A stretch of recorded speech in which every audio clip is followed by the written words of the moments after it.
Welcome to The Deep Dive, the show that cuts through the noise to give you the essential insights from the world's most fascinating source material. Today, we're plunging into a work whose very name can send shivers down your spine. Niccolò Machiavelli's The Prince. Yeah, many of you likely know the name Machiavelli, and it often conjures images of ruthless power, cynical manipulation, that kind of thing. Exactly. But what if we told you that behind that sensational reputation lies a deeply practical, maybe even surprisingly insightful guide? Not just for historical rulers, but maybe for anyone navigating complex situations in life. That's precisely our mission today. We're going to embark on a deep dive into The Prince, specifically through the lens of Tim Park's modern translation. Right. Our goal is to cut through centuries of, popular interpretation and try to understand deeply what Machiavelli actually meant. How his principles were designed for real-world application, and, crucially, how these lessons might be surprisingly relevant to your daily life. Whether you're leading a team, managing a complex project, or, simply trying to achieve your personal goals. We'll be drawing directly from the introduction and key chapters of the book, examining Machiavelli's historical context, his analytical approach, and those often misunderstood lessons he aimed to impart to leaders. So let's begin to unpack this foundational work. Unpacking Machiavelli. The man, the book, and its true intent. To really get to the heart of The Prince, I think we have to start with the man himself, who was Niccolò Machiavelli. Well, he was born in Florence in 1469, and this was a period of truly immense political upheaval in Italy. Right. You have to picture a fragmented Italy, Yeah. Not a unified country like today, but this patchwork of powerful city-states. Florence, Venice, Milan, the Papal States, and Rome, all vying for power. Constantly forming alliances, dissolving them just as quickly, often inviting, foreign powers like France or Spain onto Italian soil to settle their disputes. It was a turbulent, dangerous time. And Machiavelli was right in the thick of it. And his upbringing, it really shaped his perspective. He grew up quite close to his father, Bernardo. An ex-lawyer described as skeptical, much more interested in the sober works of Latin antiquity thinkers like Livy and Cicero than in the Bible or traditional religious texts. Interesting. So a focus on Roman history and politics rather than theology. Exactly. Well, his mother was apparently quite devout, a poet who wrote religious verse. Niccolò clearly leaned towards his father's secular, reality-focused worldview. So he found common ground with historians who chronicled the messy realities of power rather than philosophers discussing ideal states. Precisely. And this early influence is crucial because it helped us understand why his later work often kind of sidesteps abstract morality in favor of practical effectiveness and hard-nosed observation. He was also determined to rise through his own wits and charm, wasn't he? In a world where he didn't have significant family wealth or inherited influence. A true testament to self-reliance, yeah. He had to make his own way. And he had a front row seat to some truly dramatic political shifts that must have cemented his pragmatic views. Oh, absolutely. He was, 21 when he would have been listening to the fiery preacher Girolamo Savonarola. Ah, Savonarola, the one who took control of Florence for a few years. That's him, from 1494 to 1498. Savonarola preached a very different kind of Christianity, described here as a book-burning fundamentalist theocracy.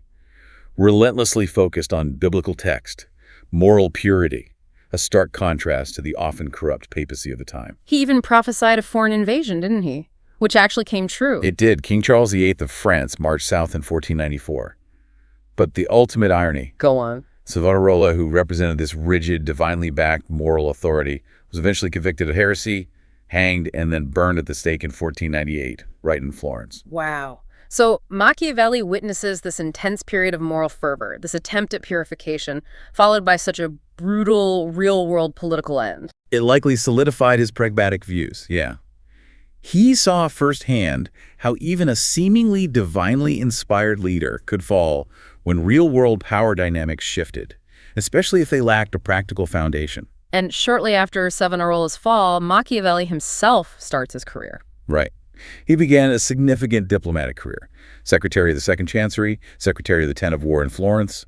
This gave him invaluable first-hand experience of power dynamics, foreign relations, military preparations. All the stuff that deeply informs The Prince. Exactly. Which brings us to the genesis of this incredible book. Yeah, because The Prince wasn't some, academic exercise written in comfort, was it? Not at all. The translator, Tim Parks, calls it private therapy. It was written after Machiavelli's own life took a sharp, painful turn. This was after the Medici family returned to power in Florence in 1513. Yes, Machiavelli was dismissed from his positions, imprisoned, and even tortured. Can you imagine the personal stakes? So writing this book wasn't just philosophical, it was maybe a desperate attempt to regain relevance, purpose. Absolutely. He explicitly describes the relief of imagining himself back in the world of politics and on a par with history's great heroes while writing it. It was a psychological lifeline. A way to reclaim some agency after profound hardship. Totally. Originally titled On Principalities, it was a short book, a gift actually to Lorenzo de' Medici, the younger, more warlike nephew of the Pope at the time, Leo X. And he saw it as offering, what? His experience. Basically, yeah. Offering the chance to grasp in a few hours what I have discovered and assimilated over many years of danger and discomfort. He was offering his hard-won, painful experience as a shortcut. And he wasn't aiming for fancy writing either. No, he explicitly stated his intention. Provide something useful for anyone interested. Focus on the real truth of the matter, not to repeat other people's fantasies. He avoided prettified, long sentences, or pompous, pretentious words, aiming for substance over style. And this commitment to raw, unvarnished truth, to what is rather than what ought to be, that's precisely what made the book so scandalous then, and why it's still debated today. Right. The scandal wasn't just him trying to shock people. Parks argues no. It wasn't a conscious desire to shock, but a result of Machiavelli's determined intellectual honesty. He was just explaining that winning and holding power often required acting outside the moral codes that apply to ordinary individuals. He sort of takes it for granted that political life is often cruel. Yeah, Parks says he assumes we already know that life, particularly political life, is routinely and sometimes unspeakably cruel. His examples of leaders acting ruthlessly, like the Venetians killing their mercenary leader or Hiero of Syracuse having his mercenaries cut to pieces, they're presented not with judgment, but as things that are bound to happen in the realpolitik of power. This dispassionate observation of brutal realities, that's key to his mindset. Definitely. And the translator, Tim Parks, really tries to get to the essential meaning of the original text, stripping away archaic language. Using words we would use today, especially for psychology and crisis situations. Which is why you'll often see ruler or leader used instead of just prince in this translation. The original Italian word principe, it referred more generally to men of power, not just royal heirs. And that distinction is crucial for us, for the listener, right? For applying these principles today. Absolutely crucial. Machiavelli's advice isn't limited to monarchs. It's about anyone in a position of power or aspiring to it. CEO, project manager, community organizer, even a leader within your family. The dynamics he describes are surprisingly universal. So the core Machiavellian insight, then, what is it, fundamentally? The intro sums it up well. He systematizes such behavior and appears to recommend it, if only to those few who are committed to winning and holding political power. But the subtler scandal, as Parks calls it, is that Machiavelli isn't arguing about whether immoral acts should be condemned by Christian morals. He's just not interested in the moral aspect in that context. For him, it's about shrewd or mistaken choices, not good or evil. Exactly. It's about effectiveness. Does this action help you win and hold power, or does it lead to failure? That's his primary lens. That's a huge, often misunderstood point. He's not saying be evil. He's saying, look, this is what people do in power, and if you ignore these realities, you will fail. It forces you to engage with this disturbing idea that politics, or maybe leadership at its highest stakes, can't always be governed by the same ethical codes we try to live by in our ordinary lives. That's the central tension, isn't it? And we still grapple with it today. We do. And this sets the stage for understanding his pragmatic, results-oriented focus. It's about effectiveness in a given context, not universal morality. So for you, the listener, the application here is think about where in your life you encounter situations where just playing the good man, adhering rigidly to some universal ideal of goodness, might actually lead to catastrophe. Yeah, catastrophe for your goals, your project, your organization. It forces you to think about the difference between ideal behavior and effective behavior in a tough, competitive, or high-stakes environment. Like, if you inherit a failing project, maybe making unpopular but decisive cuts, even if it feels mean, is the only way to save it, rather than being nice and letting everything collapse. That's a perfect example. It's about recognizing when conventional goodness might put your objectives at risk. 2, the blueprint of power, types of states and strategies for control. Okay, let's dive into the blueprint Machiavelli lays out, acquiring and holding power. He starts by classifying states, right? He does. All states are either republics or monarchies. Yeah. He says he won't discuss republics here. He did that elsewhere, presumably in his discourses on Livy, so he focuses on monarchies. Which he divides into hereditary or new. Hereditary ones seem relatively easy to hold. Yeah, if you don't upset your predecessor's ways too much, adapt your policies to circumstances, and have average ability, you should be okay. The real challenge, he says, comes with new monarchies. And there are different kinds of new monarchies. Exactly. He identifies several categories. There are those that are entirely new, won by the ruler's own forces and abilities, like Francesco Sforza capturing Milan. Sforza started as a mercenary captain, right? He did. Then there are mixed monarchies, where territories are added to an existing state, like the King of Spain taking Naples. Okay. What else? One's acquired by luck or another's forces. Caesar Borgia getting territory thanks to his father, Pope Alexander VI, is the prime example. And chillingly, he even includes those acquired by crime, like Agathocles, the tyrant of Syracuse. Right. Each type presents its own unique set of challenges and opportunities for a ruler. So let's focus on holding these new territories, especially the mixed ones. Machiavelli observes this fundamental instability, doesn't he? People change rulers easily, hoping for improvement. But they often find things get worse. Yeah. Because the new ruler inevitably upsets people, occupying armies, new policies, injustices that come with conquest. It creates resentment. He uses King Louis XII's failures in Milan as a case study. Lost it twice. Why? Because he alienated potential allies and strengthened his enemies by making poor strategic choices after taking the city, didn't understand the local dynamics. Okay, so what should you do? If the new territory shares a language and customs with your existing state. Machiavelli says that's comparatively easier. Your strategy should be twofold. First, eliminate the family line of the previous ruler. Harsh, but it removes a clear alternative figurehead for rebellion. Brutal, but pragmatic from his viewpoint. What's the second part? Crucially, leave the laws and taxes as they were. Don't disrupt daily life unnecessarily. His logic is that the acquired territory and the original state will soon blend into one entity if you maintain familiar structures. So the application for us, if you inherit an established team or take over a project, maybe you need to subtly remove ineffective leadership or old practices tied to the old guard. Right. Gently phase out an outdated process, perhaps. Reassign a disengaged manager. But then, to minimize disruption and resistance, you maintain the familiar, comforting structures. Successful workflows, team traditions, communication channels. Keep things stable where you can. Makes sense. Allows for smoother integration, builds trust. But what if the language and customs are different? That's much harder, he says. Much harder. And his most effective solution is radical. The new ruler should literally live there himself. Go and reside in the newly acquired territory. Yes. Why? It improves security. You see problems firsthand. You can nip rebellion in the bud. It prevents plundering by your officials because you're watching them. And the subjects? They're happier. They can appeal directly to the ruler among them.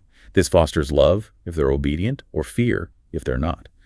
He points to the Turkish Sultan in Greece as a key example, maintaining control for centuries by being physically present, not ruling from afar. So the translation for our lives is the importance of being present, Yeah. deeply engaged in a new role or project. Exactly. Not managing from a distance or delegating entirely without personal involvement. Yeah. Imagine taking over a new department or leading a global initiative. You need to immerse yourself. Right. Understand the unique culture of that new team or client base firsthand. You can't truly lead or solve problems effectively if you're not on the ground, understanding the nuances, building relationships directly. It's about showing up, observing, understanding the ground truth. Okay, now here's where Machiavelli gets really stark. One of his most infamous principles, the pamper or destroy principle. What does he mean by that? It's blunt. He says, harm them just a little and they'll hit back. Harm them seriously and they won't be able to. Yeah. It stresses extreme decisiveness when you must take harmful action against opponents or potential threats. That sounds incredibly harsh. How do we apply that without being, destructive? It's not about literal harm in our context, of course. It's about the cost of indecisiveness. Machiavelli argues that if you're forced to make a difficult change, one that will inevitably harm some interests, making it fully and swiftly often creates less long-term disruption than timid, piecemeal adjustments. Because half measures allow resentment and resistance to fester? Exactly. Think of a necessary organizational restructure, a slow, optional rollout or constantly postponing tough decisions creates more chaos, uncertainty, and active resistance than a firm, well-executed transition, even if that transition causes initial discomfort. The little harms of partial measures keep the wound open. Right. They allow people to keep fighting against what they see as half-hearted threats. But if the change is decisive and complete, people eventually adapt to the new reality.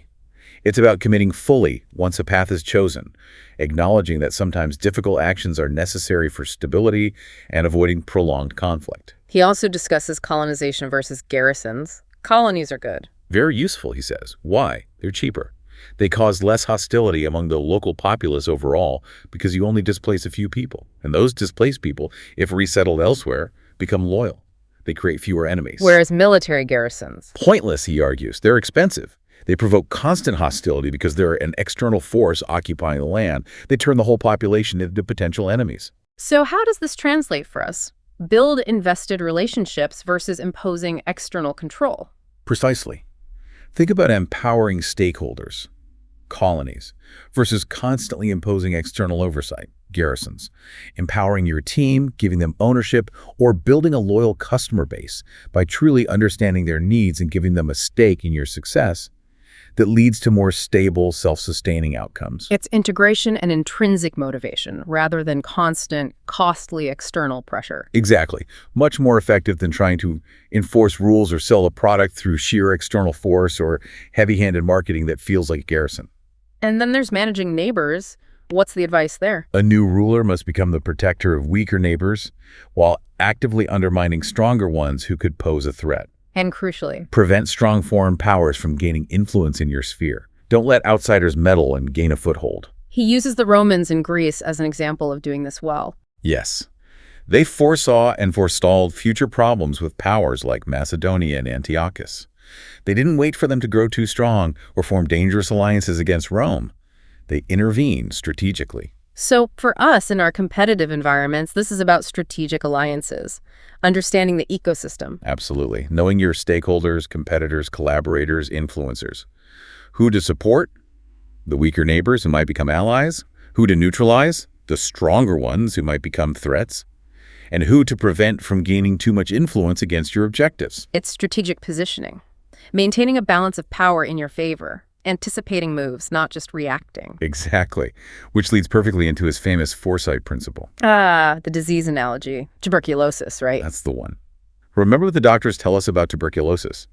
In its early stages, it's easy to cure and hard to diagnose, but if you don't spot it and treat it, as time goes by, it gets easy to diagnose and hard to cure. So it is with the Thor's estate. Spot the problems early when they're small and manageable. The Romans exemplified this. They never put off war, choosing to fight Philip and Antiochus in Greece to avoid fighting them later, much stronger in Italy itself. They didn't buy the line, relax, time is on your side.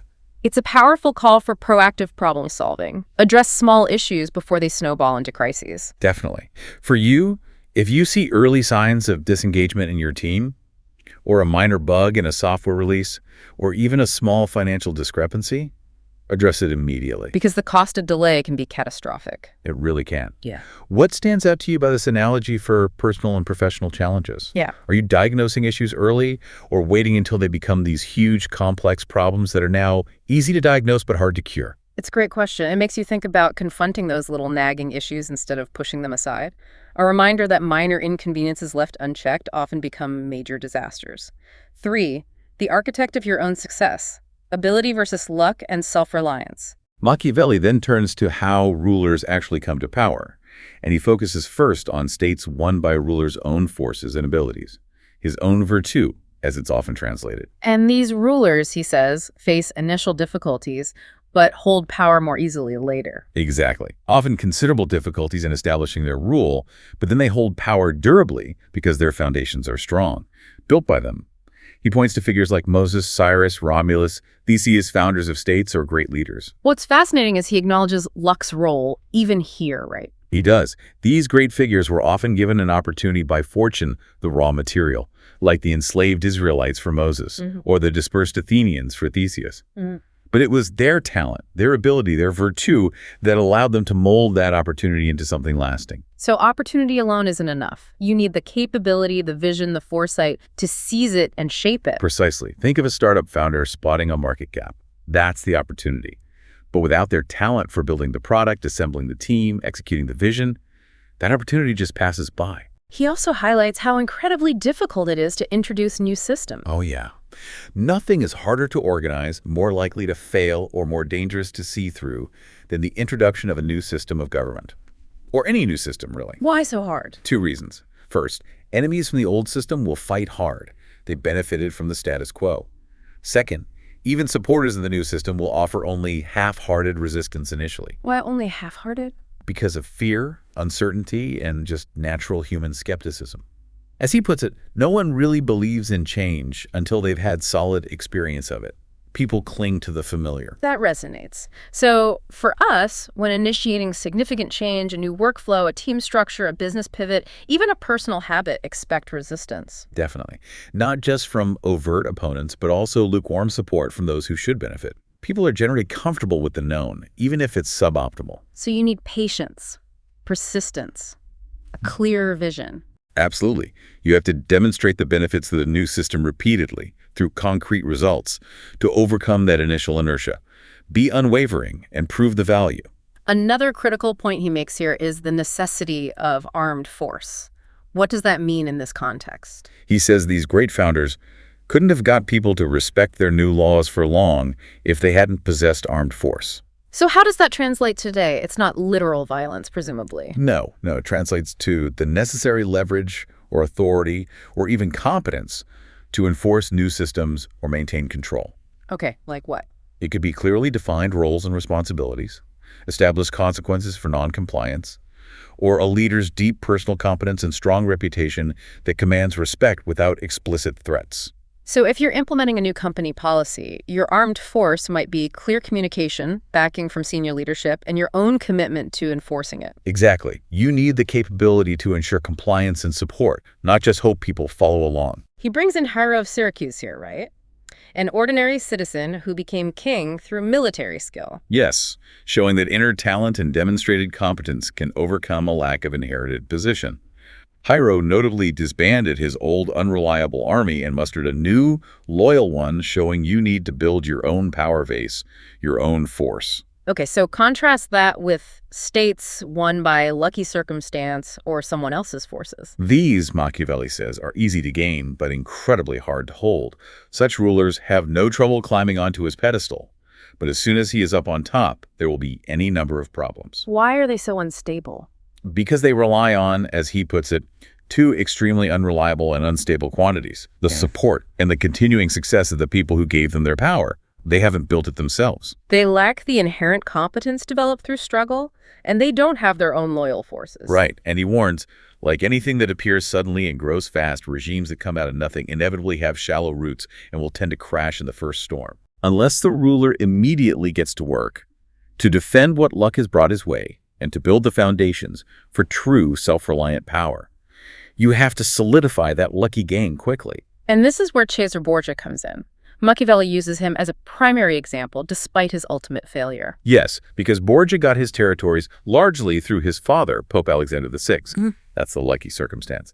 But Machiavelli holds him up as a model for others in that situation because of how swiftly and strategically Borgia moved to consolidate that power on his own terms. He admired Borgia's determination, his ambition. Yes, his great determination and considerable ambitions, and his decisive actions.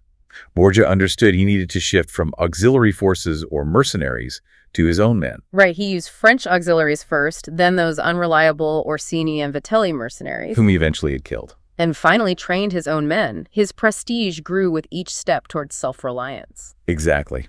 Showing his dedication to building an internal power structure. And his methods in Romagna pacifying the region, that was pretty ruthless, wasn't it? Extremely. He found Romagna lawless, appointed Ramiro di Orco, a cruel, no-nonsense man, to pacify it with an iron fist. Order restored. And then? Then Borgia had di Orco publicly executed, cut in half in the town square. Why? That seems counterintuitive. It was a calculated move. It allowed Borgia to shift the blame for the harshness onto Diorco, while gaining popular goodwill for both restoring order and punishing the perceived oppressor. It was about managing public perception ruthlessly. Wow. Cold calculation. And his foresight was remarkable, too. Preparing meticulously for his father's death, trying to control the College of Cardinals, expanding his territories. Stopped him. Only his own unexpected severe illness at the critical moment his father died. Bad luck, ironically. So the lesson from Borgia isn't necessarily the brutality. No. Machiavelli proposes him as a model for how to manage stakeholders and consolidate gains rapidly if you come to power by luck. You learn from his strategic calculations, his decisiveness, his understanding of power dynamics. The warning is, beware of easy wins. Don't rely solely on external factors. Right. True sustainability comes from building your own capabilities and support systems. If you get a great opportunity, use it as a springboard to immediately build your own foundations. Make yourself indispensable. Don't squander a lucky break. But Borgia still made a fatal mistake in Machiavelli's eyes. Yes. Allowing a hostile cardinal, Giuliano della Rovere, who became Pope Julius II, to be elected. It showed how fear or hatred makes men attack each other, and how one oversight, even amid brilliant planning, can unravel everything. This brings us to a massive theme for Machiavelli. Mercenaries and auxiliaries. He really dislikes them. Hates them. Calls them useless and dangerous. Why? They're ambitious, undisciplined, disloyal, and they quarrel among themselves. They fight for money, not loyalty. Exactly. In peacetime, they plunder you. In wartime, they run away. They're a liability. He links Italy's ruin directly to relying on them. He does. Says the French King Charles VIII didn't even have to fight his way through Italy because the mercenary forces just folded. And the commanders themselves, if they're good, they're untrustworthy. If they're bad, they ruin you. It's a no-win scenario, in his view. They'll either try to seize power for themselves or they'll be incompetent. So this is a huge lesson for us. In any endeavor, rely on your own core competencies, your internal team. That's the heart of it. Don't outsource critical functions. Don't depend on external experts, mercenaries, who don't share your ultimate goals, or powerful partners, auxiliaries, who might dominate you once they've helped you win. Can you give some concrete examples of how this mercenary principle plays out today? Sure. Think about it in business strategy. If your core is software, relying heavily on outsourced contractors for critical coding or cybersecurity, risky. They might lack long-term loyalty or commitment to your vision. They're fighting for the contract, the money. Not for the company's mission. Right. Or career development. You want to learn data science. Hiring tutors for everything, relying solely on one boot camp. Those are your mercenaries. True mastery comes from building your own study habits, problem-solving skills, network. Your internal army. Okay, that makes sense. What about personal finance? Relying solely on one high-risk advisor, auxiliary, instead of building your own financial literacy and diversifying, puts you at their mercy. Your own army is your education and diversified portfolio. And team dynamics, always bringing in consultants instead of developing internal capabilities. Fosters pendency. The team never builds the muscle, and the consultants serve their own firm's interests, ultimately. So it boils down to building your own skills, developing your own loyal team, fostering self-reliance, not constantly deferring to outsiders. That's a powerful application, yeah. And he concludes this point strongly. No state is secure without its own army. It is simply relying on luck. And there is nothing so weak and unstable as a reputation for power that is not backed up by its own army. It's about cultivating real strength from within, true capability, not just perceived power. 4. The ruler's qualities: perception, behavior, and maintaining control. Machiavelli then shifts to the qualities a ruler must possess. And again, it's intensely pragmatic, first and foremost. War. Military discipline. He says a ruler must have no other aim or consideration, nor seek to develop any other vocation outside war, the organization of the army, and military discipline. Seems antiquated, right? We're not all generals. But for your life, think of it this way. Your vocation is the core skill, knowledge area, or competency that truly underpins your success and authority. So continuously develop and master that core thing, even in peacetime. Exactly. Physical and mental readiness for your specific challenges, continuous learning, practicing complex skills, simulating difficult scenarios. Don't let your core competencies rust. He says neglecting this makes a ruler appear pathetic. Yeah. Which must be avoided. Right, because an armed man will not obey an unarmed one. Think of a CEO who doesn't understand their company's core technology, or a team leader whose technical skills are outdated. They lose respect, lose effectiveness. He uses Francesco Sforza again. Rose through military prowess, his sons lost power by shunning it. It's a clear cause and effect for him. He even advises physical preparation, like hunting, to toughen the body and learn topography. Yeah, understanding the terrain, mountains, valleys, rivers, marshes, crucial for defense, leading armies, and mentally. Reading history, studying great leaders' strategies, victories, and defeats, modeling oneself on praised figures. Alexander on Achilles, Caesar on Alexander, Scipio on Cyrus. And he mentions Philippon's constant mental exercises. On walks, he'd question tactical scenarios. If the enemy were here, what would I do? Always thinking strategically. So for us, it's not just learning by doing, but also studying successes and failures in our field. Actively thinking strategically, even when things are calm. Totally. Salesperson, practicing pitches, analyzing deals. Engineers staying updated, doing coding challenges. Don't wait for the crisis to sharpen your tools or make your plans. Continuous preparation ensures readiness. Okay, this leads us to chapter 15, what rulers are praised and blamed for. And here comes the big one, the source of much controversy. The gap between how people actually live and how they ought to live. He states it plainly. If you always want to play the good man in a world where most people are not good, you'll end up badly. That sounds pretty cynical. It's critical, though, and often misunderstood. It's not a call to be evil. It's pragmatic. A ruler, if he wants to survive, he'll have to learn to stop being good, at least when the occasion demands. So not moral relativism, but adapting your approach to reality, recognizing when the ideal or conventionally good path is self-defeating. Precisely. It's about understanding when universal goodness, like absolute honesty in all situations or always being agreeable, might put your objectives, your organization, or even yourself at serious risk. So again, not abandoning morals, but understanding when strict adherence might be a disadvantage in a world that doesn't always play by those rules. Can you give some modern examples? Sure. It's about situational awareness and consequences, not immorality. Consider negotiation. Okay. High-stakes business negotiation. Right. Always being completely transparent with all your weaknesses, your bottom line. Just because you believe in absolute honesty, that might lead to your company getting a terrible deal. Mm-hmm. A shrewd negotiator manages information strategically, not lying, but controlling the flow. Makes sense. What about managing people? Playing the good man might mean endlessly tolerating an underperforming or toxic team member to avoid confrontation. But you harm the whole team's morale and productivity.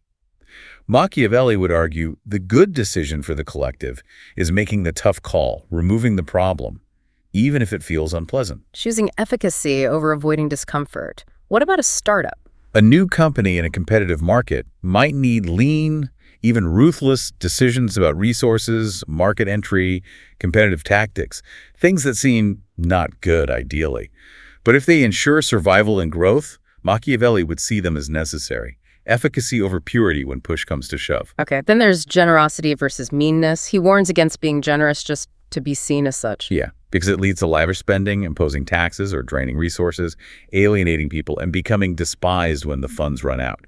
It benefits a few recipients, but damages the many who have to pay for it or suffer the consequences. So he argues for the pragmatic virtue of meanness, being frugal but effective. Right. It allows you to defend yourself, undertake new campaigns without burdening people, and avoid poverty or dependency. Generosity is fine, he says, with others' money, like plunder from war, as Cyrus, Caesar, Alexander did, but not with your own core resources. So for us, sustainable generosity comes from strength, not depletion or seeking approval. Exactly. Be wary of spending too much just to look good, professionally or personally, if it undermines long-term stability.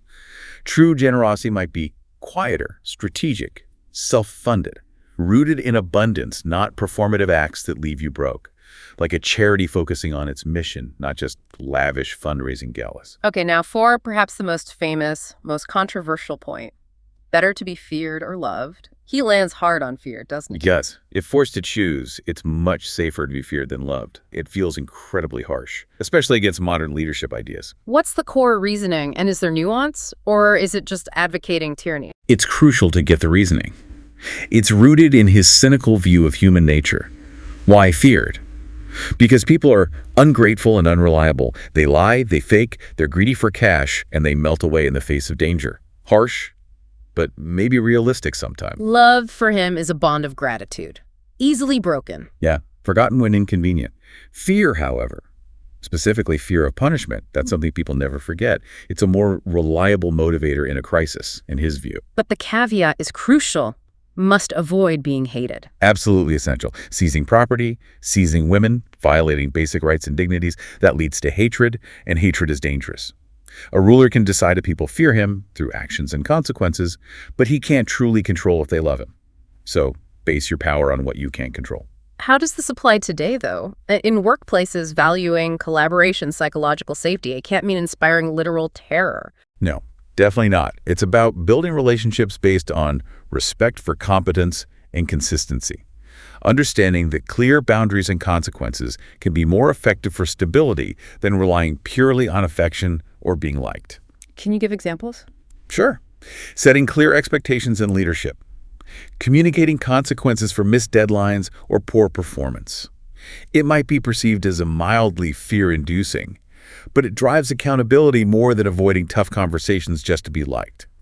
People might not love you for holding them accountable, but they respect you. They know where they stand. Like a demanding coach. Perfect analogy. Players might love the nice coach, but they respect the one who sets high standards, demands discipline, enforces consequences, even if it means benching stars. That coach builds a winning team. And in a crisis. People need decisive leadership, clear direction, even if unpopular.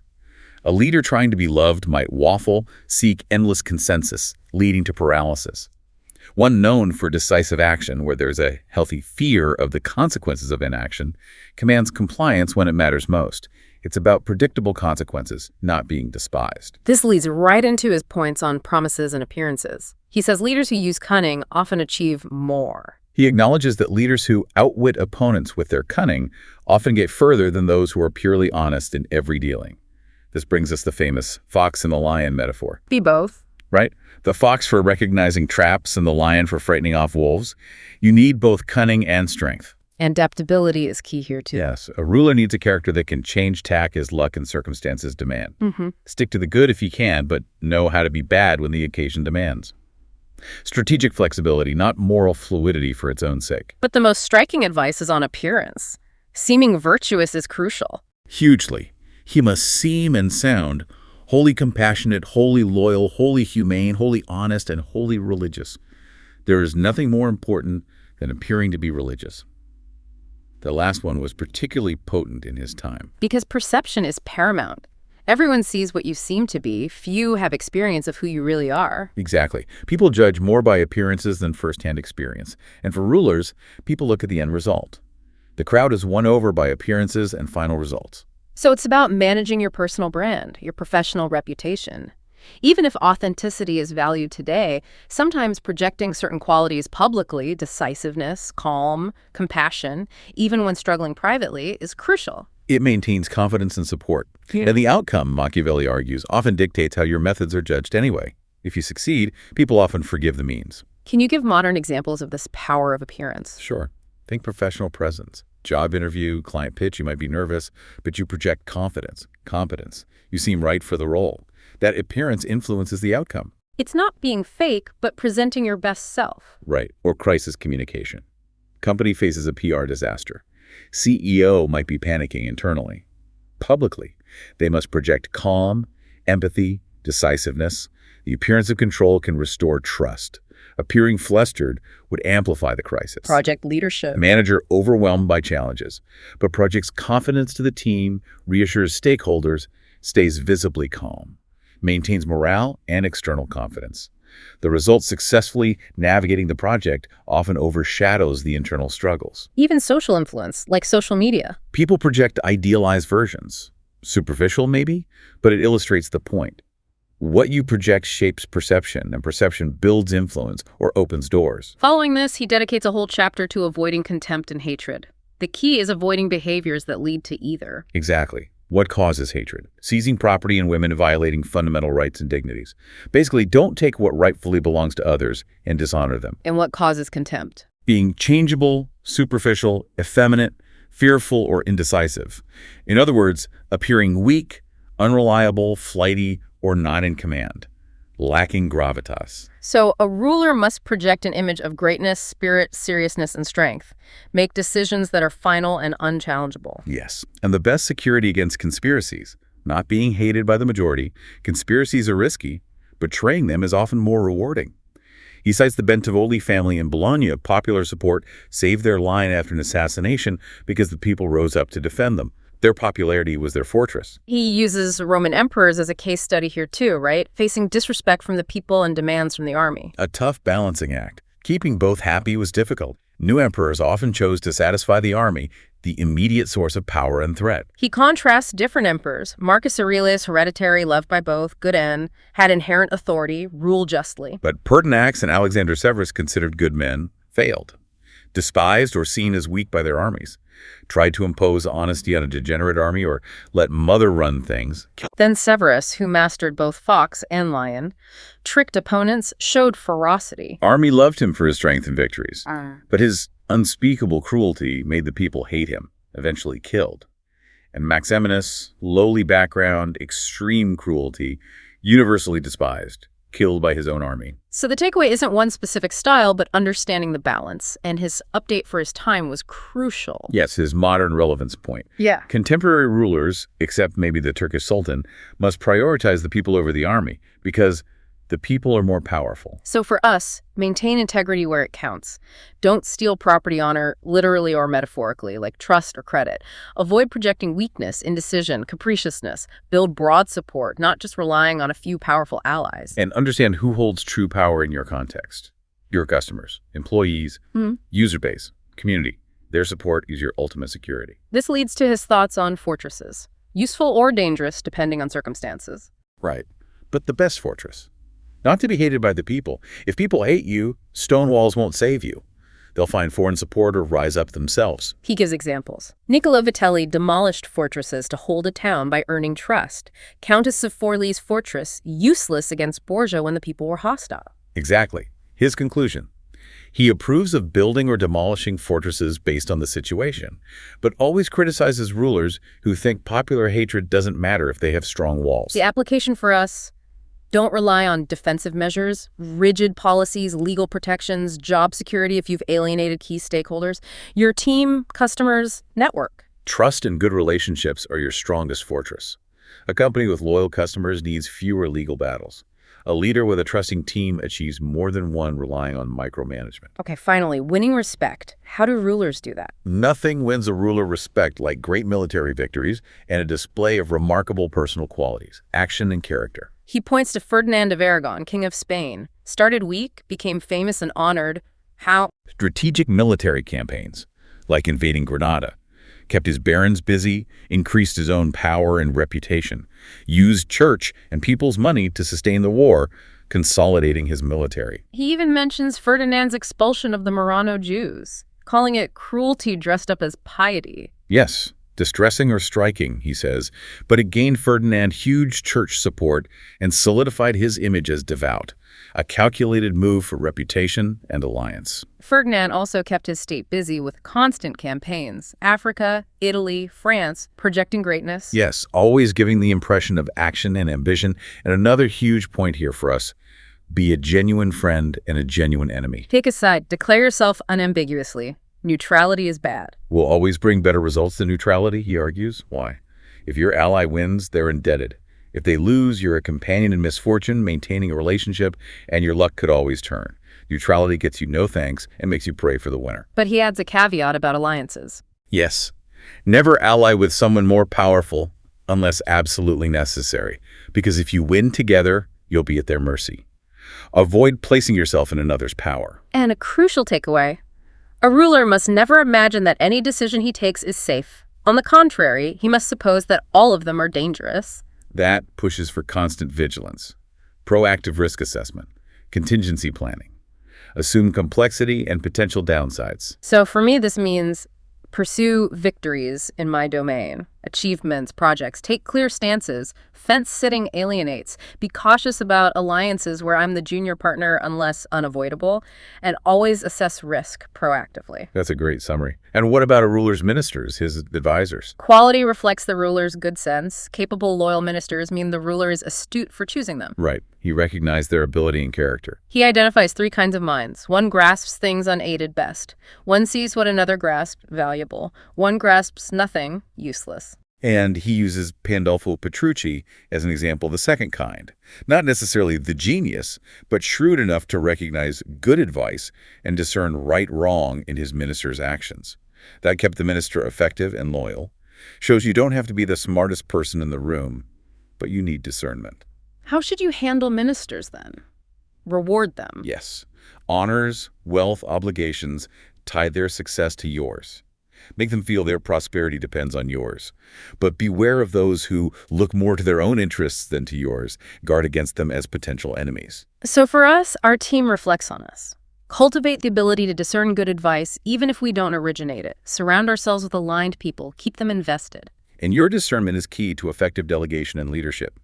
As he concludes, a ruler isn't smart because he's getting proper advice. On the contrary, it's his good sense that makes the right advice possible. You have to be smart enough to know what good advice looks like.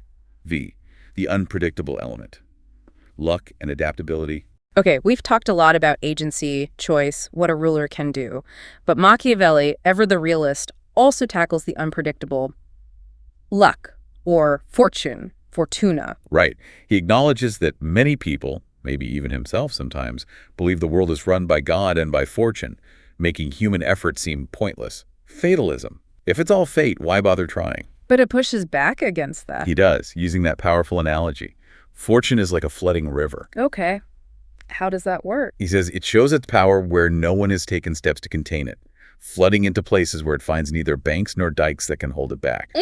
Italy, he laments, lacked these protections, strong institutions, good armies, unlike Germany, Spain, France, who had built defenses against the floods of invasion or strife. So for us, luck or fortune is those external circumstances, unpredictable events. We can't stop the flood. Right, you can't stop the pandemic, the market crash, the unexpected crisis, but you can build banks and dikes. You can prepare, plan, build resilience to mitigate the impact. Like an emergency fund is a dike against financial floods. A diverse skill set is a bank against career shifts. Exactly. You build defenses in good times to withstand the inevitable storms. And this ties directly into adaptability. Rulers succeed by adapting, fail when they're out of step. Yes, rulers succeed by adapting to changing times. They fail when their usual approach is out of step with circumstances. He notes people achieve goals, glory, wealth through various approaches. Cautious, impulsive, violent, finesse, patient. And all can succeed or fail, depending on the circumstances. Right, depending on whether the approach suits the circumstances at that particular time. But here's the problem he identifies. The problem is adaptability itself. You won't find anyone shrewd enough to adapt his character like this, he says. Partly because you can't easily alter your natural bias, your ingrained personality, and partly because if a person has always been successful with a particular approach, he won't easily be persuaded to drop it. Success breeds rigidity. Our ingrained habits, our successful patterns become weaknesses when the environment shifts. Exactly. So when the time comes for the cautious man to act impulsively, he can't, and he fails. And vice versa. That's a profound point about human nature. It is hard to change what's worked before, even when it's clearly not working anymore. He uses Pope Julius II as an example of successful impulsiveness. Julius always acted impulsively, and it worked because the times and circumstances suited that bold approach. He set out and led the expedition himself against Bologna, surprising rivals with swift, audacious action. Then comes that famous controversial metaphor about fortune. Yes. It's better to be impulsive than cautious. Fortune is female, and if you want to stay on top of her, you have to slap and thrust. Yeah, the translator notes the obvious sexual reference. What's the core message beyond the controversial imagery? It emphasizes forceful, daring action. Not being afraid to act boldly when the moment demands it, rather than being paralyzed by caution or overthinking.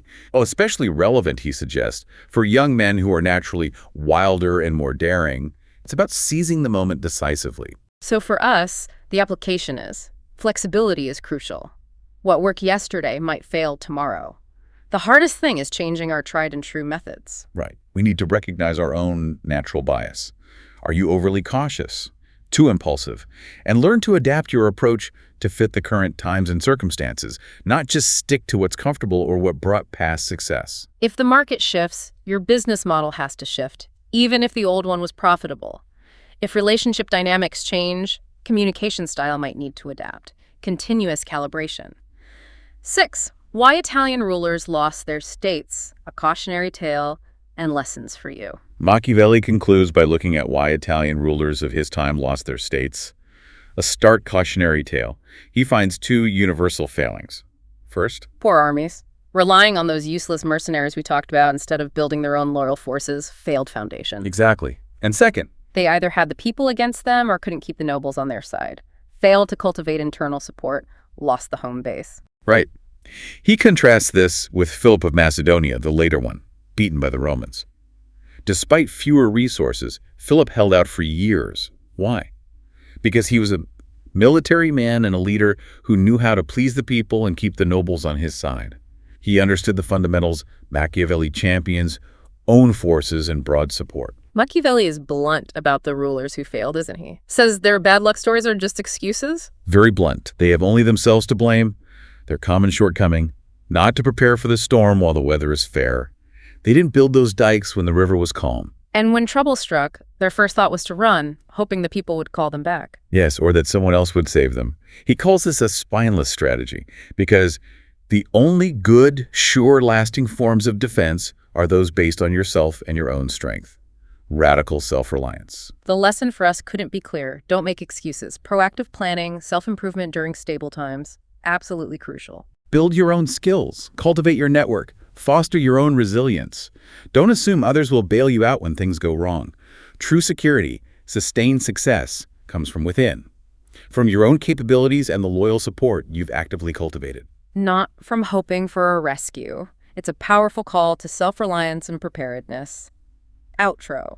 So as we wrap up this deep dive, we've seen how Machiavelli's The Prince is really far more than just a historical text about ruthless leadership. Yeah, it's a pragmatic, unvarnished look at how power is acquired, maintained, and, well, lost. Emphasizing self-reliance, a keen understanding of human nature, maybe a cynical one, but a sharp one, radical adaptability, and the critical importance of building a strong foundation. Whether that foundation is an army, a loyal team, or just your own personal competence and strategic thinking. And while we're definitely not advocating for, cruelty or betrayal in your daily life, Definitely not. Machiavelli forces us to confront some uncomfortable truths about human behavior, about the realities of getting things done in complex, competitive environments. He challenges us to look beyond ideals sometimes and understand what actually works when the stakes are high. And the lessons on building your own capabilities, managing perceptions, making decisive choices, adapting to change, they feel timeless, don't they? They transcend Renaissance princes. They really do. Resonating in your career, your projects, your personal endeavors. So here's a provocative thought for you to carry forward, straight from Machiavelli himself. He believed that the world is all crowd. The dissenting few find no space so long as the majority have any grounds at all for their opinions. The power of the majority, the crowd, what does that mean for us? For your ability to influence, to lead, or simply navigate the world? Yeah. Where in your life are you relying on appearances or results to win over that crowd? And how might understanding that shape your next move or how you build lasting support? That's a powerful question to end on. Makes you consider not just what you do, but how it's perceived and how perception shapes reality. A very Machiavellian thought, perhaps. Thank you for joining us on this deep dive into The Prince. We hope you've gained some valuable insights, maybe a new, more nuanced perspective on this controversial but undeniably influential work. Until next time, keep digging deeper.